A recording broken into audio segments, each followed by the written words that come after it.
Acompañan a este webinar. A nombre del Centro de Capacitación Carso, les damos la más cordial bienvenida. Mi nombre es Israel González Hernández, instructor del Centro de Capacitación Carso, Guadalajara. El día de hoy tenemos una conferencia titulada Prevención y Protección contra Fallas a Tierra, la cual será expuesta por el ingeniero Israel Alejandro Hernández Morato, quien es coordinador de Mercadotecnia y colaborador del Centro de Capacitación Carso, Ciudad de México. Al final de la presentación daremos un espacio para realizar preguntas acerca del tema, por lo que les pedimos colocar su nombre para poder contestarlas adecuadamente. Adicionalmente, les pido de su apoyo para contestar una evaluación que dejaremos al final en una liga en la sección de preguntas o a través del código QR colocado en la última diapositiva que el ingeniero nos va a colocar. Sin más que agregar, cedo la palabra y doy la bienvenida al ingeniero Israel Alejandro. Tocayo, buenas tardes, bienvenido. ¿Qué tal? Buenas tardes. Gracias, Tocayo, por la presentación, por la intervención. Gracias a todos los que nos acompañan el día de hoy en este espacio que tenemos la oportunidad de estar con ustedes y presentarles este tema que usualmente causa mucha inquietud por, eh, por el entorno que viene consigo. Es prevención y protección contra fallas a tierra. Y trae consigo inquietud porque vamos a hablar y va a venir en la plática, en las diapositivas van a ver y vamos a explicar un poco acerca de una parte de la tierra física, ¿no? Debido a que esto es un tema en el cual tiene que ver la falla tierra. Y precisamente para saber cómo prevenir o proteger contra este tipo de situaciones de fallas, pues hay que hacer una pequeña introducción y precisamente ver y esclarecer bien qué quiere decir o qué significa una, una falla tierra, ¿sí? Una falla tierra eh, es una unión entre un conductor energizado de línea o fase, como se le conoce, y un cuerpo metálico que esté en contacto con la tierra, ¿no? Y que éste sea capaz de conducir corriente. Hay a veces confusiones entre definiciones de ciertas situaciones o ciertas fallas, ¿no? Como cortocircuitos, sobrecargas o fallas a tierra. Usualmente cuando ocurre algún tipo de situación que nos parezca extraño, la primera expresión que escuchamos o que decimos es que tenemos un corto por aquí o un corto por allá y a veces sí es necesario pues definir bien qué puede estar pasando para que, como siempre decía cuando daba cursos, les decía a mis alumnos, hay que diagnosticar como un doctor para saber qué es lo que se puede hacer, ¿no? Entonces, hay que definir bien qué es una falla tierra. En este caso, como les decía, unión entre fase y una parte metálica, ¿no? Y ya en otras ocasiones definiremos o podremos adentrarnos en otras definiciones como sobrecargas y como cortocircuitos, que no son lo mismo. Cortocircuitos, unión entre fase y neutro, y sobrecarga es un incremento en la demanda, ¿sí? Pero aquí vamos a concentrarnos un poco más a detalle en lo que es en lo que es la falla tierra, que es una situación que es muy común porque muchas veces, pues, eh, nos dan ciertos toques o descargas de las puertas, algunas tuberías, incluso las placas de apagadores o contactos que puedan ser metálicas. Y eso a veces no sabemos qué es lo que pasa, ¿no? Entonces, ¿qué causa una falla a tierra? Pues pueden ser varias causas, ¿no? Entre las cuales están mal estado de los equipos. Y permítanme hacer aquí alguna indicación. Ajá. Mal estado de los equipos, porque a veces estamos jalando, ¿no? Jalando los cordones, eh, las clavijas de los equipos, ¿no? Y eso que es una mala práctica, ¿sí? También puede ser una causa de falla tierra, conductores en mal estado, la conexión deficiente de los dispositivos, es decir, la conexión deficiente en las terminales de los dispositivos, los amarres y o encintados que no estén correctamente que sean deficientes, ¿sí? Y también las sobrecorrientes constantes que puedan causar un desgaste en el aislamiento puede ocasionar que los conductores se empiecen a, digamos, a asomar, a asomar a través del aislamiento, y entonces se pueden empezar a tocar, ¿no? En este caso de la fase con una parte metálica. Aquí la cuestión es que algunos de estos, o en conjunto, o varios de estos, pueden ocasionar que la fase toque alguna parte metálica. Y no solamente una parte metálica hablando de cajas, ¿no? O tuberías, sino tal vez los, las, los carcases, las envolventes de los equipos, como tal vez esta licuadora, o tal vez esta caja que es un centro de carga, ¿no? Entonces, puede ser en una parte o en otra este contacto que ocasione esta problemática, ¿sí? ¿Qué consecuencias trae una falla tierra? Bueno, ya ahorita comentábamos, ¿no?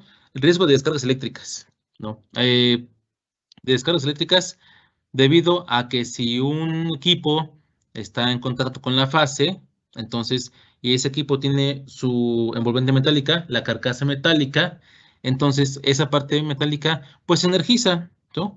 Se energiza porque es metálica, porque es conductora, y cuando alguien llega y toca o puede tocar esa parte metálica, pues forma parte del circuito eléctrico y puede ocasionar alguna descarga, ¿sí?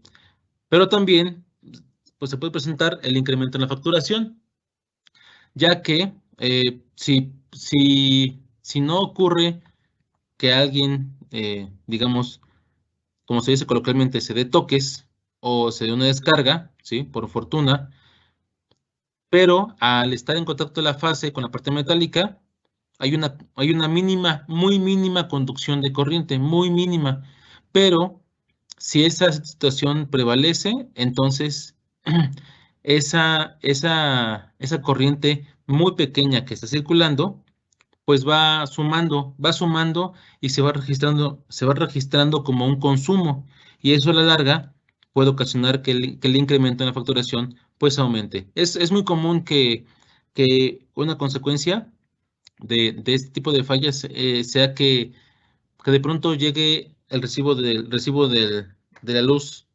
alto, y digamos que nunca estamos en casa, o que no estamos en casa porque trabajamos, ¿no?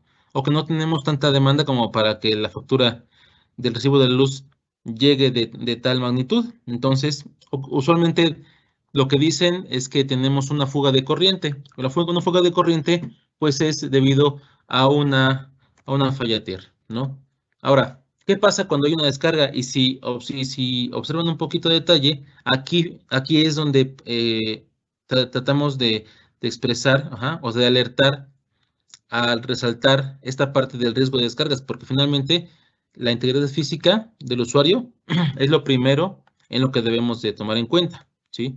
¿Qué pasa, ¿qué pasa en el cuerpo humano cuando existe una descarga? Depende de la magnitud de la descarga y depende del tiempo que tengamos contacto con la parte energizada, ¿sí? Tenemos esta gráfica y a grosso modo tenemos seis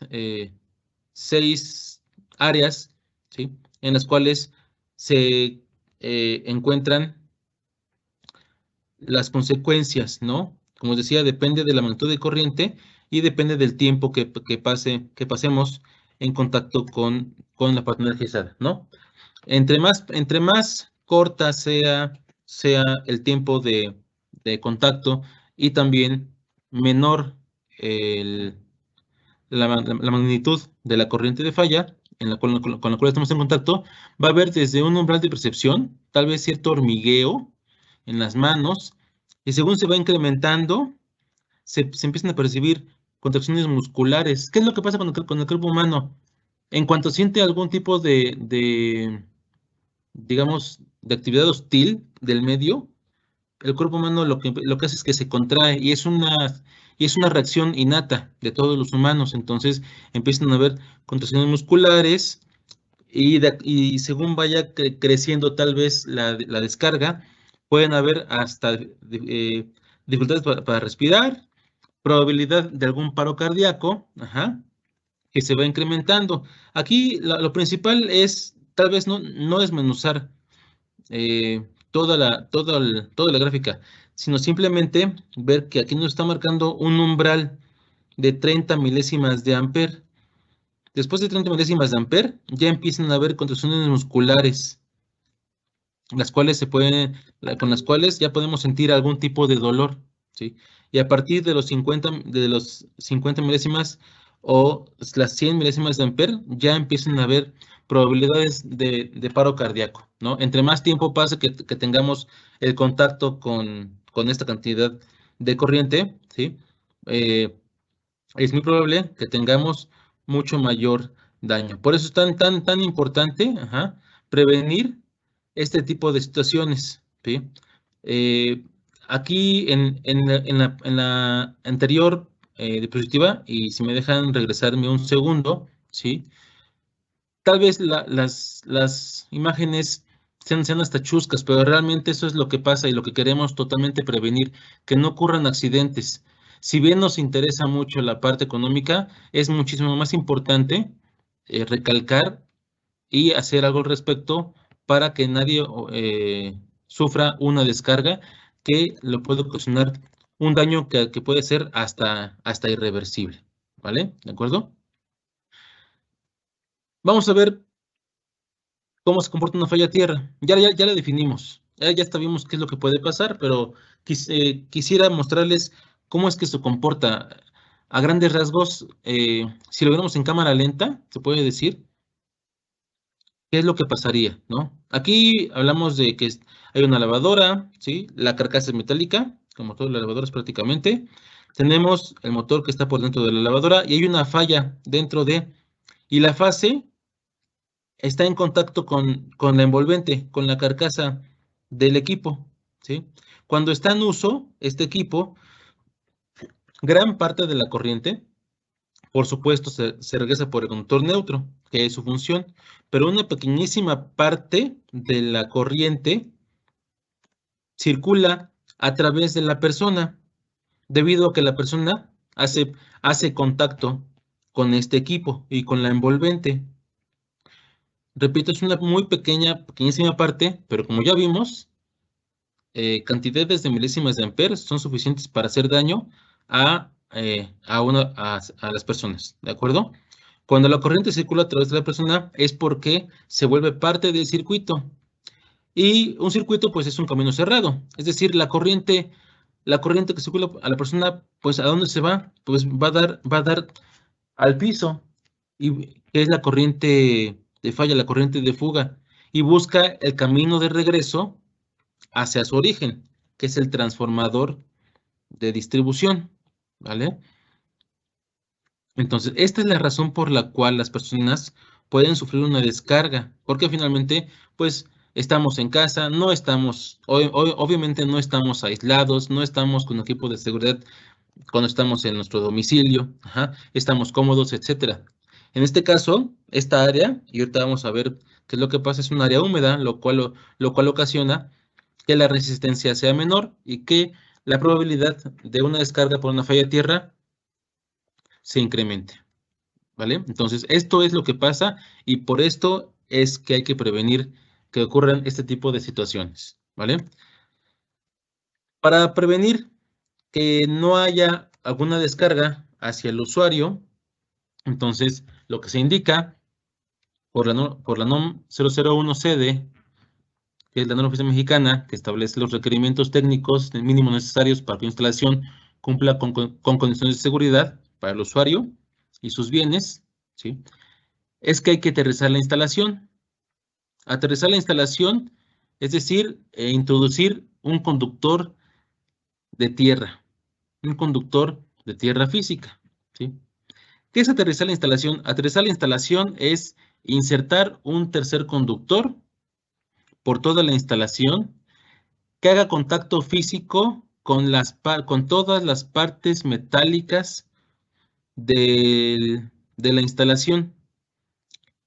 con los envolventes metálicos de los equipos dentro de la instalación y por supuesto con aquellos artefactos o dispositivos que tengan su terminal de tierra física, ¿sí? Como son los contactos que ustedes seguramente han visto que traen una terminal para tierra física, ¿sí? Toda esta parte que está entre sí interconectada se debe conectar al terreno mediante un cuerpo enterrado en él, el cual se le llama electrodo de puesta a tierra. Es decir, del cuerpo enterrado en el piso, que es el electrodo, sale un conductor, el conductor de puesta a tierra, que va a tocar, repito, a todas las partes metálicas de la instalación, ¿sí? Para que esta protección contra falla tierra sea eficiente, el sistema de puesta a tierra que se coloque debe tener una resistencia máxima de 25 ohms, ¿vale? Ahora, ¿cómo funciona esto y cómo es que podemos observar un poco de detalle y más gráficamente? Vamos a colocar nuevamente el ejemplo de la lavadora, ¿sí? Pero ya aquí, si observan, ya hay un tercer conductor. Ajá. ¿Sí? Tercer conductor, el cual está unido a la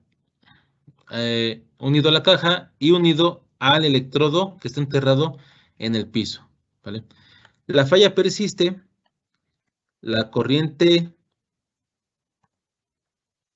pero la corriente de falla ya no circula a través de la persona.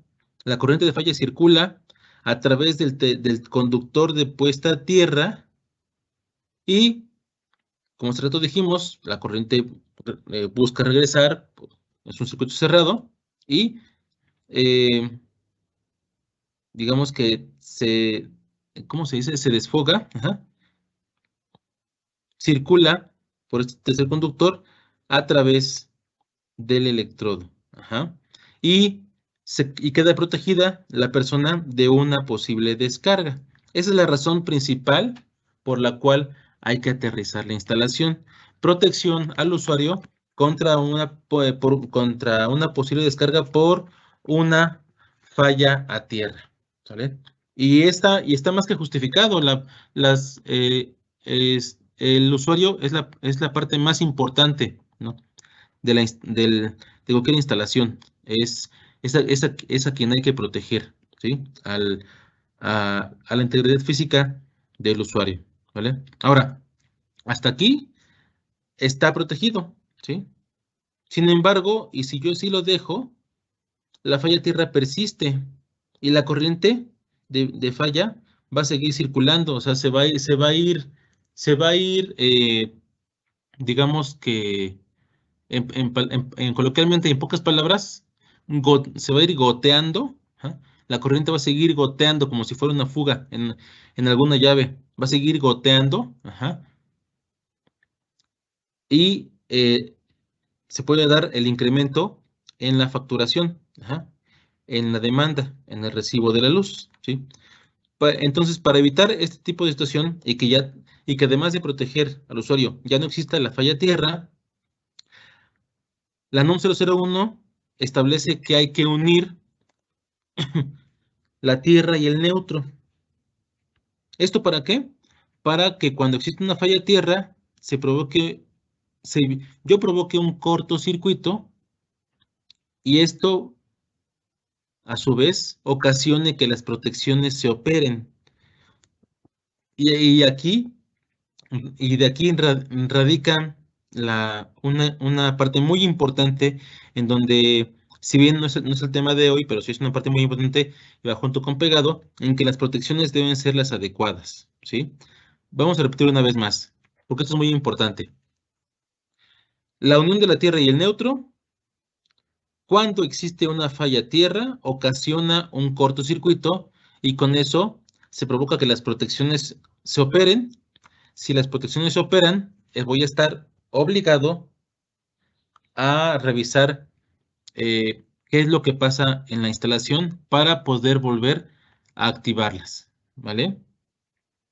Si no encuentro ninguna falla, pero sigue existiendo esta situación con esta unión presente, al yo energizar, otra vez se van a activar, ¿sí? Entonces, prácticamente estoy obligado a encontrar esta situación, ¿de acuerdo? Y entonces, ya estoy protegido y además con esta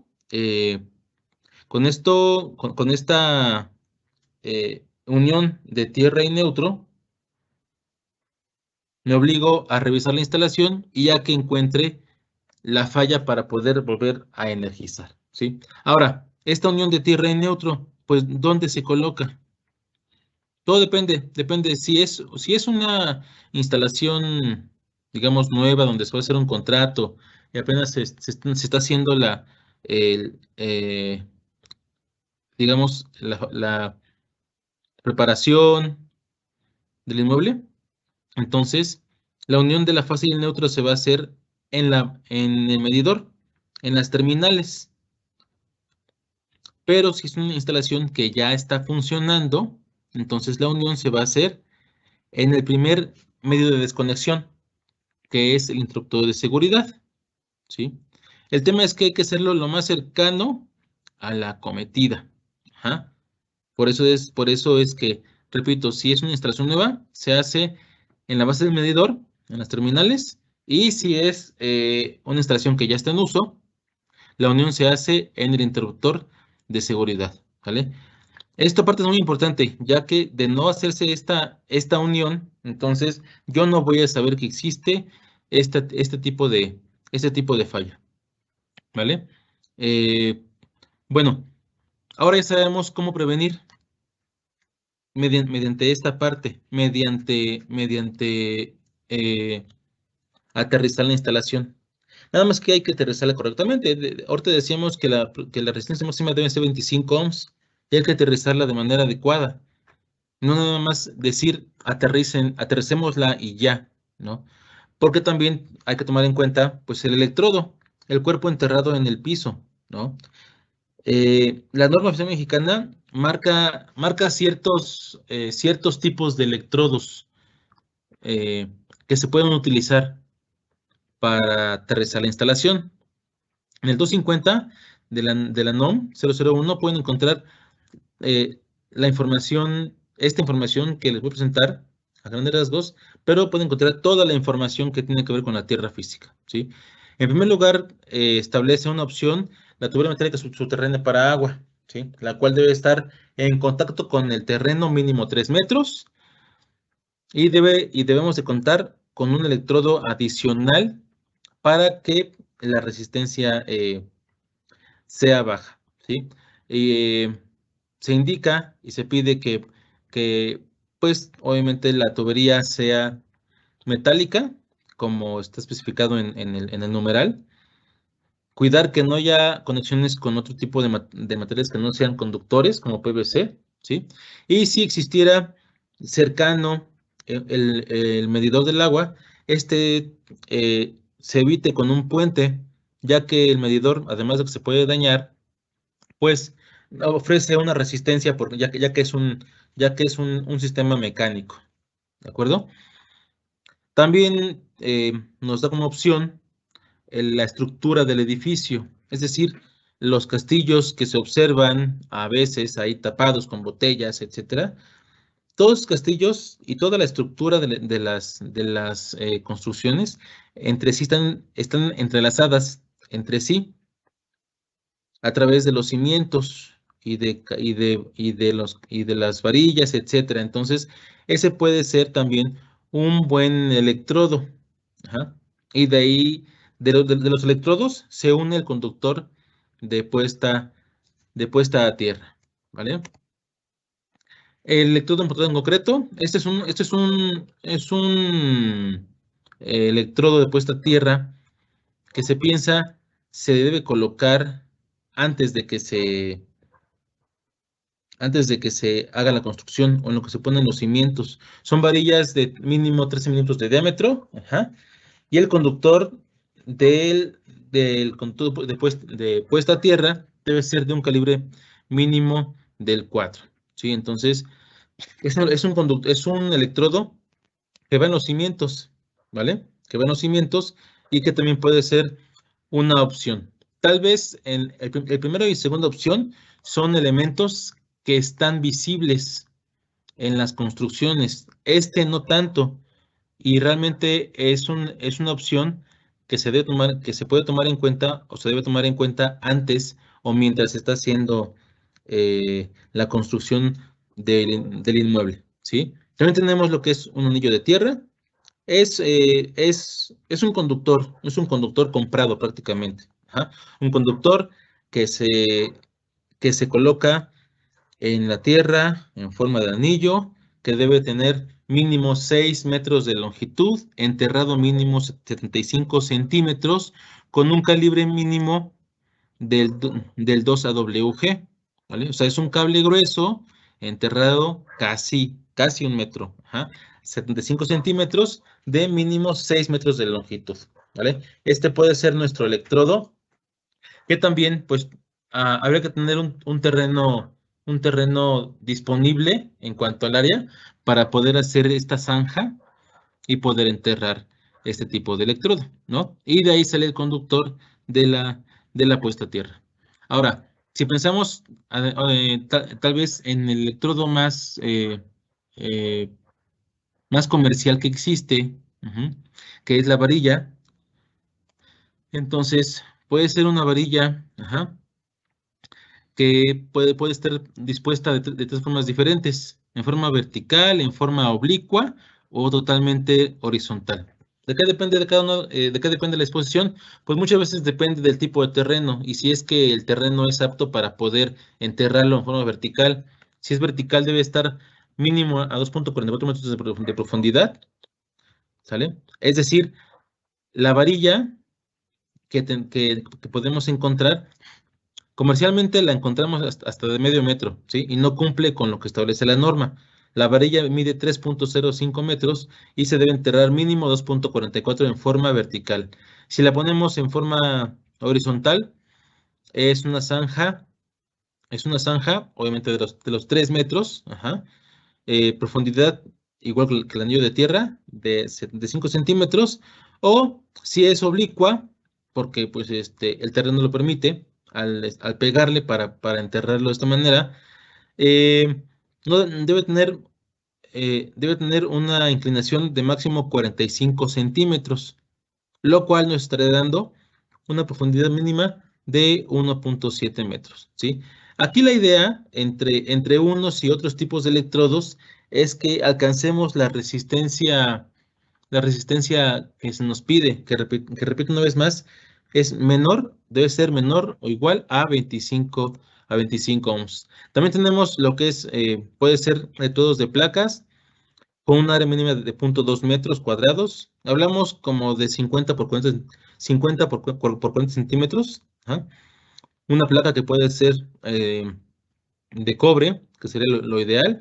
Y la profundidad sigue siendo la misma, mínimo 75 centímetros. O sea, digamos que es un hueco rectangular, ¿m? Como de 50 por 40 centímetros, para poder enterrar este tipo de electrodo. Entonces tenemos seis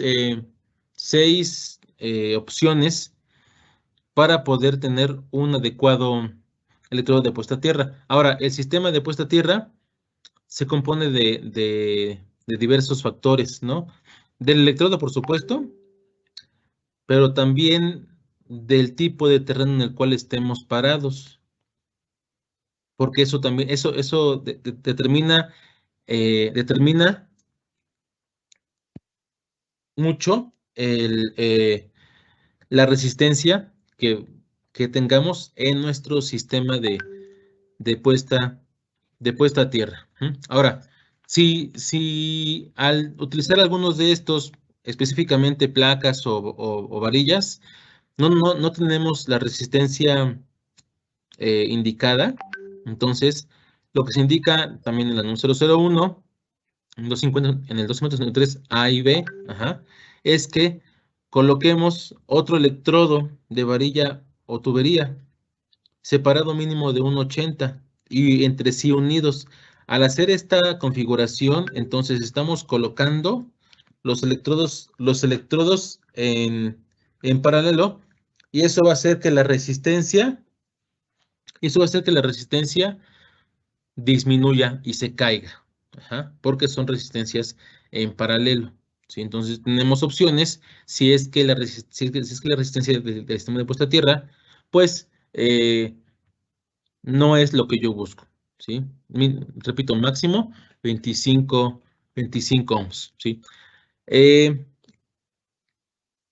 La importancia hasta ahorita de hablar sobre la puesta a tierra, pues es que es el elemento, el elemento que se debe de tomar en cuenta para proteger al usuario contra descargas por las fallas a tierra. Sin embargo, también existen otros dispositivos que nos pueden ayudar, ¿sí? Como son los interruptores electromagnéticos con protección de falla a tierra.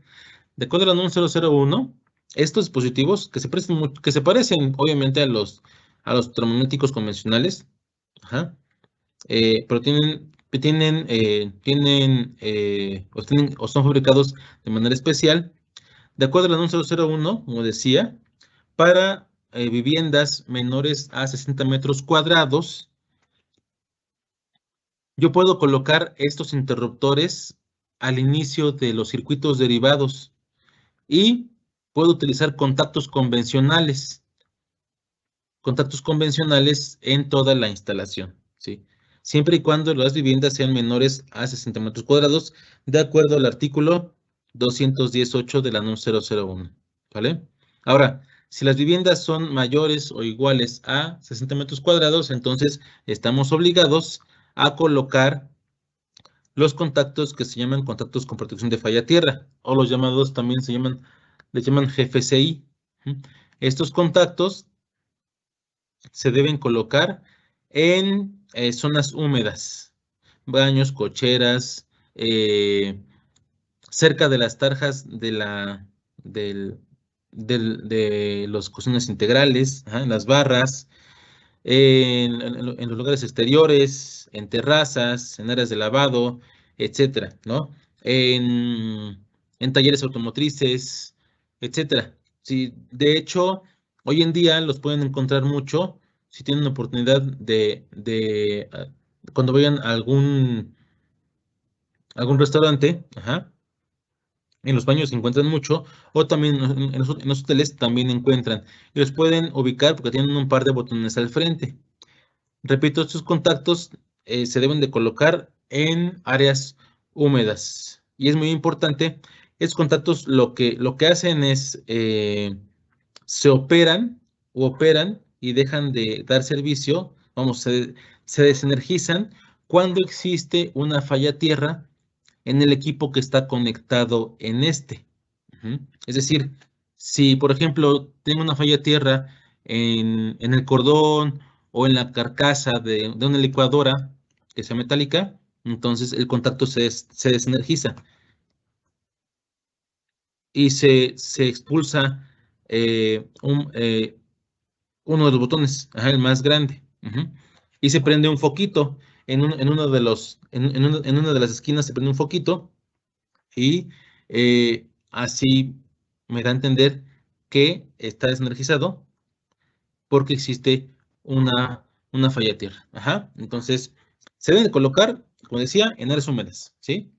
En las terrazas exteriores, en las cocinas, cerca de las tarjas de las cocinas, cuando la fuente de humedad esté a menos de un 80, ajá, de distancia, ¿ok? Áreas de lavado, cocheras, ajá, tal vez piscinas, cocheras, seguimos insistiendo, en las cocinas integrales, ajá. Entonces, en todas estas áreas que se consideran húmedas, es obligatorio colocar este tipo de protección, ajá. Hablamos al principio de prevención. La prevención podemos decir que es con el sistema de puesta a tierra, ¿sí? Pero también es la protección que también se puede dar con este tipo de contactos, ¿vale? ¿Ok? Hasta, yo les decía, ¿no?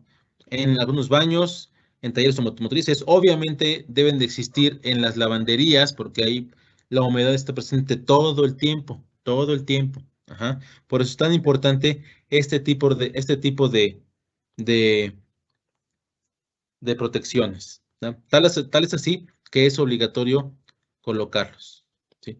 Esos contactos se energizan de una manera peculiar en comparación con los contactos convencionales. Si yo viera este tipo de receptáculo por la parte de atrás, ajá, lo vería así y tiene estas dos leyendas, line y load, línea y carga, ¿no? Así aparecen. Si yo el contacto lo volteo, entonces al voltearlo voy a tener del lado izquierdo de la fase, del lado derecho el neutro. Repito, si lo volteo, ¿ok? Y entonces esos contactos se tienen que energizar en la línea, ahora sí que en la línea, ajá, en la parte donde dice line, línea, fase y neutro, ajá, donde dice línea o line, porque si no, este contacto no va a dar servicio, ¿sí? No va a funcionar. Y entonces, esta parte donde dice load o carga, es para que de aquí se puedan energizar otros dispositivos. Por ejemplo, un contacto convencional, ¿vale? O un apagador en el mismo baño, por decir algo, ¿sí? Siempre y cuando la carga total no rebase la capacidad del contacto, que usualmente es de 15 amperes, ¿vale? Entonces, se debe de energizar así. De otra manera, el contacto no va a funcionar y y no va a dar energía a la carga que se llegue a conectar en él, ¿vale? Por eso decía que esto es algo peculiar en comparación con los demás contactos, ¿sí? Ahora, también tenemos, por otra parte, ya después de ver el sistema de puesta a tierra, que es muy importante, que es lo más importante, ajá, en cuanto a prevención contra falla de tierra, después de ver o mencionar los interruptores electromagnéticos, los contactos de falla de tierra que son obligatorios, ajá, también tenemos esta prueba que es de falla de tierra, es una prueba que se hace a los circuitos, ajá, siempre y cuando la instalación esté aterrizada. Cuando la estación esté aterrizada y yo haya hecho algún tipo de mantenimiento o inclusive, ¿sí? Que yo suponga que existe esta condición de falla tierra, puedo hacer esta prueba. Entonces, ¿qué debo tener? Debo tener un equipo de medición, un multímetro, o la posición de la perilla debe estar en ohms o en la posición de continuidad donde está el símbolo del sonido, esa es la posición de continuidad, y voy a colocar las puntas en forma indistinta, una punta en la fase y una punta en la tierra física. La tierra física es un conductor, y repito una vez más, interconectado a todas las partes metálicas de la instalación, o así debe ser, así es la indicación, de tal manera que yo coloco una punta en la tierra y coloco una punta en la fase. Puede ser al inicio del circuito derivado. Y así puedo ir revisando circuito por circuito que yo tenga dentro de la instalación. Si existe una falla tierra, es decir, que esté unido a alguna fase con alguna parte metálica que esté aterrizada, entonces el instrumento emitirá un sonido, ¿sí? O sea, nos dará continuidad y eso va a indicar que tenemos que buscar esta situación antes de energizar ese circuito, ¿sí? Con todo esto que hemos estado platicando acerca desde la definición hasta cómo prevenir los elementos, etcétera, realmente es sumamente importante este tema, creo yo, porque es una cuestión que sucede mucho, que a veces no sabemos qué pasa, a veces buscamos por donde no tenemos que buscar o perder mucho tiempo, inclusive podemos perder económicamente o más aún, alguien se puede hacer daño. Ajá. Por eso es que Como una medida de prevención para evitar estos daños por este tipo de situaciones, es necesario aterrizar la instalación. Y hay que aterrizarla como se indica en el número 001, como lo estamos platicando, desde ese momento, con los electrodos adecuados, cuidando de la resistencia, uniendo todas las partes metálicas entre sí, etcétera. ¿De acuerdo? Y además de la prevención, mediante el aterrizaje de la instalación, también es necesario utilizar estos elementos de protección que platicamos, como los contactos con protección de falla a tierra y también o interruptores termognéticos con protección de falla a tierra, que es un complemento. ¿Por qué complemento? Porque si pensamos y nos imaginamos la diapositiva donde yo tenía la lavadora, como en la imagen, ya la instalación aterrizada,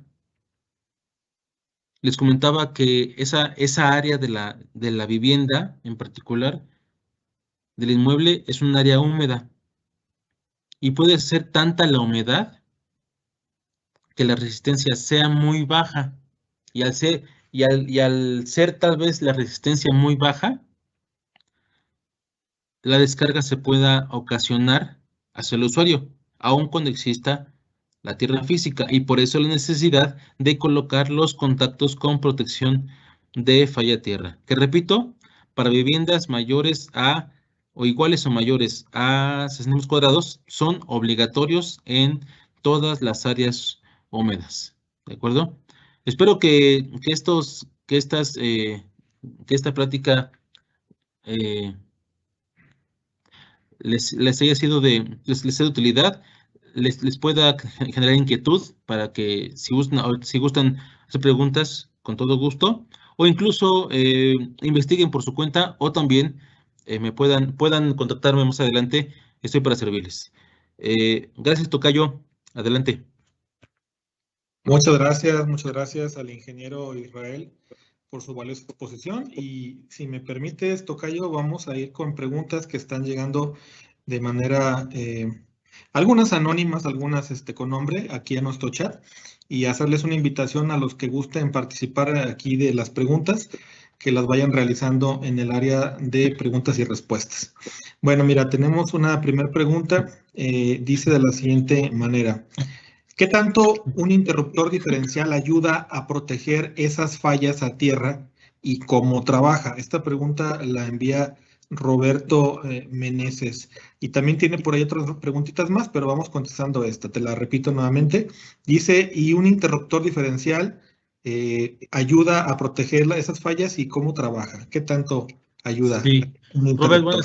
sí, gracias, Tocayo. Robert, buenas tardes. Mira, en general, imagínate que el interruptor diferencial, teóricamente, la corriente que entra a un circuito es la misma que sale. Eso es lo que ocurre. Y si uno lo mide, esto va a pasar. La corriente que entra es la que sale, es igualita. Entonces, lo que el interruptor sensa, digamos, lo que siente es cuando existe una diferencia precisamente, una diferencia entre la corriente que entra contra la que sale, entre la corriente de fase contra la de neutro. Cuando la corriente es mayor a 5 milésimas de amper, en ese instante, con esa diferencia mayor a 5 milésimas de amper, el interruptor se activa y se abre. ¿Vale? 5 milésimas de amper es una corriente muy, muy pequeña que cuando estábamos viendo la gráfica, 5 milésimas, apenas si alguien tiene un contacto con esa cantidad de corriente, es una sensación muy, muy, muy leve. Y lo que no queremos es correr riesgos de que alguien se dé una descarga con una corriente más alta. Entonces, en general, así es como funciona, ¿no? Con diferenciar la corriente de fase y neutro y que al ser mayor de 5 milésimas, se active el interruptor. Correcto, correcto. Tenemos otra pregunta igual de él mismo, que nos dice así, ¿hay alguna forma práctica de medir la tierra, esos 25 ohms? Ok, muy bien, Robert. eh, la medición como tal, como tú dices, se hace con un equipo específico, valga la redundancia, con un equipo de medición. Hay un equipo que coloquialmente se le llama terrómetro, que es un equipo que es lo que nos ayuda es a medir la resistencia del sistema de puesta a tierra. Hay varios modelos, depende del modelo, es cómo se utiliza, ¿no? Hay un modelo muy común que usa 3 puntas, las 3 puntas se entierran a diferentes distancias, de acuerdo a las instrucciones, y nos da la resistencia del sistema de puesta a tierra. No se puede hacer con ningún equipo como un multímetro, porque lo que queremos es la resistencia del sistema de puesta a tierra total, ¿no? Correcto, de hecho también se le conoce como telurómetro. Y Es correcto. mucha gente cree que con el simple hecho de tomar el equipo de medición y ponerlo en continuidad o resistencia, tomando una parte de lo que es el electrodo y otra parte de lo que es el tablero, van a tomar la medida y realmente eso no es verdad. Mm. Bueno, mira, tenemos una pregunta de nuestro compañero Juan Carlos García Jiménez. Dice de la siguiente manera. ¿Crees que aumente el riesgo si la fase no está bien polarizada con las cargas? Si manejo cables desnudo en la red o en casa, ¿se considera mayor riesgo o menor? Son dos preguntas. Aquí la primera, pues yo me imagino que está muy sencilla. ¿Crees que aumente el riesgo si la fase no está bien polarizada? Y la otra no especifica si el cable desnudo del que está refiriéndose sería de fase neutro y tierra, pero supongamos que por el tema, pues debería ser la tierra, ¿no? Claro. Y si me dejan, voy a empezar con la segunda pregunta, ¿no? Que tal vez no lo comenté y qué bueno que lo toman o que lo mencionan. La tierra física puede ser desnuda o puede ser con aislamiento verde o verde con franja amarilla. Es indistinto, puede ser una u otra opción. El riesgo de utilizar desnudo en tierra o no es un tema, no hay el riesgo. El riesgo realmente es en tener conductores que no son de buena calidad, como decía al principio, amarres que no estén bien encintados, que no estén bien hechos, eh, terminales que no estén bien firmes, bien sujetas, que tengamos sobrecorrientes que hagan que los conductores de fases se empiecen a dañar, etcétera. Realmente eso es el riesgo, más no que sea la tierra física o desnuda, ¿sí? Ahora, por otra parte, si la fase está mal polarizada, me imagino yo que te refieres tal vez a si conectamos mal los dispositivos en una terminal o en otra, ¿no? Más bien el riesgo de conectar erróneamente los dispositivos es el riesgo a la hora de utilizarlos o a la hora de hacer un mantenimiento, ¿sí? No es tanto la relación con la falla tierra, ¿sí?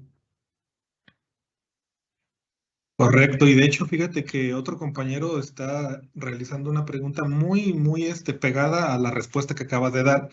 Dice Adrián León Ledesma, ¿tierra y neutro son diferentes? Es correcto, es correcto. Mira, y esto es una pregunta muy importante. Qué bueno que la hacen porque es también algo que se puede dar mucha confusión. Ojo, tierra física es para protección al usuario, todo lo que hemos estado platicando. Protección al usuario por una posible descarga debido a una falla tierra, ¿sale? Si no hay falla tierra en la instalación, el conductor de tierra física es un conductor que está muerto, ¿sí? Digamos, ocupa espacio, pero es prevención. El neutro tiene la función de regresar la corriente que entra al sistema. La corriente entra por la fase y sale por el neutro. Esa es su función, ser el camino de regreso. Y la función de la tierra física es la protección contra esta posible descarga, ¿no? Esa es la gran diferencia y espero que me haya explicado. Y si no, por favor, díganme porque eso es muy importante. Sí, pues, aunque parece ser que son muy semejantes, cumple cada una su función, ¿verdad? Bien, Carlos Cabrera nos pregunta la siguiente situación. Al instalar varios electrodos de puesta a tierra en una misma localidad, ¿es necesario interconectarlas? ¿Y por qué? ¿Qué distancia será la máxima para que haya una interconexión? Ok. Me refiero, que creo que igual te refieres entre varias localidades. Tal vez te refieras entre varios, ¿qué? Entre varias casas. Mira, si fuera un edificio, habría que tener toda una malla de tierras, ¿sí? Si fueran diferentes viviendas y cada una tuviera su aterrizaje propio,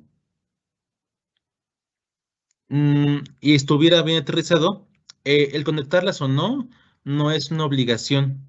Sin embargo, cuando tú conectas dos o más electrodos, la resistencia baja. Por ahí decía en la lámina, a mínimo 1,80 metros de distancia.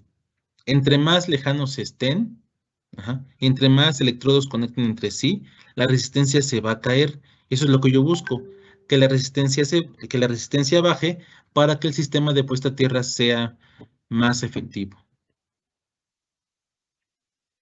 Se nos vino el mundo de preguntas, tocayo. No creo que las terminemos todas, pero vamos a darle salidas a las Échale, más échale, posibles. échale. Dice un compañero aquí anónimo, las nuevas casas son compactas. ¿Deben cumplir la norma? Esa es una pregunta. Y luego la otra parte dice, ¿las constructoras o inmobiliarias pueden evadir la norma? Aquí ya no le pone como si fuera pregunta, pero ahora sí que tómalo como quieras. Si ves un comentario o pregunta, la Claro, contestamos. ¿Sí? sí, que si deben de cumplir las normas, deben de cumplirlas. ¿Por qué? Porque simplemente es un inmueble donde va a estar viviendo, trabajando, etcétera, una persona.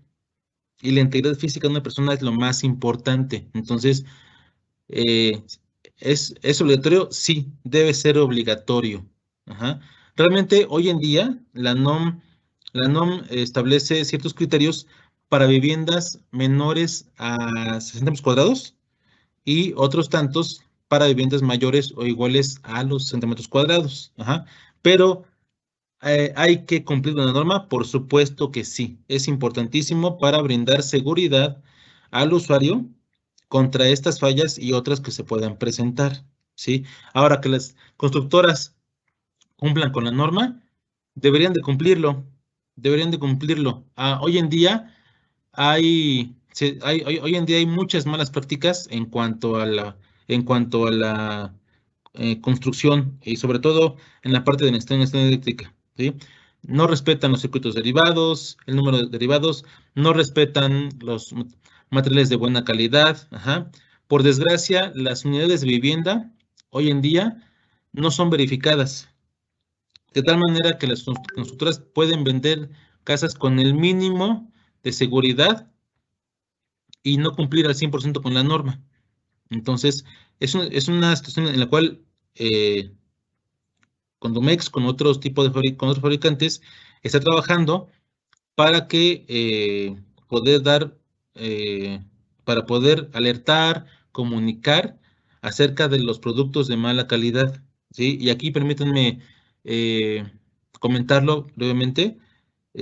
Ahorita que hablan sobre las normas y si respetan o no los productos, las normas, las constructoras, hay mucho hoy en día, o sea, mucho hoy en día que se están usando material que no está fuera de norma, como es el conductor de aluminio recubierto con cobre. Es un conductor que no se debe utilizar, que está fuera de norma, que no está permitido usarse para cuando hay eh, aislamientos eh, a base de PVC, termoplásticos, como son los que se usan en baja tensión. Entonces, ¿deben de cumplir? Sí deben de cumplir. Ajá. Las estructuras lo deben de cumplir, también es obligatorio. Por eso es que insistimos siempre con este tipo de temas para poder agregar nuestro granito de arena y que poco a poco sepamos qué es lo que debemos de hacer y qué es lo que no debemos de hacer en cuanto a las prácticas. Fíjate que ese mismo compañero estaba comentando o estaba preguntando que qué sucedería si no se hiciera todo esto al corto, mediano, al corto y largo plazo. Entonces, pues ya prácticamente lo contestaste.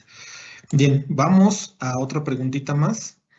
Está muy larga, vamos a tratar de darle sentido a lo que leamos. Dice Juan Luis, ¿qué pasa si puse un electrodo de puesta a tierra y conecté toda la vivienda, pero no está conectado a la cometida? O sea, el puente unión no existe. Tengo una vivienda que no tiene cable a tierra desde la cometida. Tengo que pedir permiso a CFE para quitar el medidor y poder colocar el electrodo y conectar la tierra. No. A ver, voy a tratar de contestar con a cómo se debe hacer, ¿no? En primer lugar, si ya está la instalación en uso, entonces no es necesario llegar y pedir permiso para quitar los hinchos del medidor y todo eso, porque además está energizado, ¿sale? Si ya está la instalación en uso, el puente de unión entre tierra y neutro se debe hacer en el interruptor de seguridad. Ahora sí que con la Tierra es todo o nada. Si no hacemos el aterrizaje como lo comentamos, no funciona. Hay que tener el electrodo. Hay que tener el conductor unido al electrodo y unido a todas las partes metálicas de la instalación. Si alguna de esas partes no la tenemos, entonces la Tierra física no funciona. No hay prevención, no hay protección. Si yo tengo tal vez el conductor de tierra por toda la instalación, pero no tengo electrodo, no sirve. Si tengo electrodo, pero solo lo tengo el medidor, la instalación, lo serio, no está protegido. Si tengo electrodo y lo tengo unido nada más a la caja del interruptor de seguridad, y lo demás no sirve. Es todo o nada. Aquí es electrodo, conductor, y de ahí el conductor que va a dar a todas las partes metálicas de la instalación. No sé si con esto abarqué la pregunta de nuestro compañero. Sí, y también preguntaba el cómo y también se lo contestaste. Excelente. Y mira, por el tiempo, vamos a hacer una preguntita más y yo creo que sería todo. Edgar Rentería nos pregunta, cuando el sistema de puesta a tierra no cumple con los 25 ohms, tengo entendido que se puede echar un químico. Mi duda es, ¿el químico se echa una sola vez o se tiene que echar periódicamente? Ok. eh, Miren, los químicos no están prohibidos, no los menciona la norma. Ajá. Es cierto que los fabricantes de electrodos ya venden su electrodo, tal vez de medio metro, en forma de reguilete, etcétera, con algún químico, ¿no? Entonces dicen, echan el químico, ponen el electrodo, entierran y tan se acabó, ¿sí? La indicación realmente es que al menos una vez al año hay que medir la resistencia del sistema de puesta a tierra. ¿Por qué? Porque hace rato les mencionaba que el sistema de puesta a tierra no solamente depende del tipo de electrodo, depende del terreno. Entonces, tal vez en un momento dado no tenga que usar químicos u otro electrodo, porque el terreno pues es compacto, es orgánico, etcétera. Pero tal vez en un terreno rocoso, tal vez coloque otro electrodo o tal vez coloque un químico, pero con el tiempo, por el tipo de terreno, la resistencia vaya aumentando. Entonces, que se puede echar más o no, pues es prácticamente decir que tenga que volver a echar, que tenga que volver a hacer el hueco. Entonces, antes de volver a hacer el hueco o hacer una maniobra, hay que revisar al menos una vez cada año, volver a medir la resistencia del sistema de puesta a tierra. Por supuesto, inclusive ampliarlo, ¿no? Porque, o sea, como que sacar el agujero de la misma varilla Claro, y todo va a estar complicado. es correcto, así es. Bien, tocayo, pues vamos a darle salida ya aquí lo que es el webinar porque definitivamente no vamos a terminar con las preguntas, si te parece bien. Sí, de acuerdo, con gusto. Y a quien guste puede enviar sus preguntas a mi correo más adelante y con gusto les puedo ayudar. Perfecto. Bueno, pues muchas gracias al ingeniero Israel Alejandro Hernández Morato por su interesante tema. Y como él bien lo menciona respecto a las preguntas que no pudieron ser contestadas en este tiempo que estuvimos aquí juntos, él con mucho gusto puede recibir de manera directa en su correo electrónico dichas preguntas a las cuales él amablemente les dará salida. Y bueno, asimismo agradecemos, puedan contestar una pequeña encuesta que dejaremos en una liga en la sección de preguntas y respuestas o a través del código QR que el ingeniero tiene aquí en su última diapositiva. También les comento que en nuestras redes sociales tenemos material que puede ser de interés para ustedes y cordialmente los invitamos a que nos sigan en estas redes sociales. Y bueno, y sin más que agregar, a nombre del Centro de Capacitación Carso, agradecemos la presencia de cada uno de ustedes en este webinar y quedamos atentos en nuestros correos electrónicos o redes sociales de cualquiera de sus comentarios. No sé si quieres agregar algo más, Tocayo, ya para despedirnos. Nada más agradecerles y qué bueno que hay inquietud, ¿no? Y más allá de inquietud, que investiguen o que pregunten, estamos para servirles. Pues muchísimas gracias por tu tiempo, gracias por las personas que estuvieron aquí conectados. Y si les parece bien, pues entonces a partir de este momento cerramos esta sesión agradeciendo su compañía y asistencia. Muchas gracias a todos y hasta luego.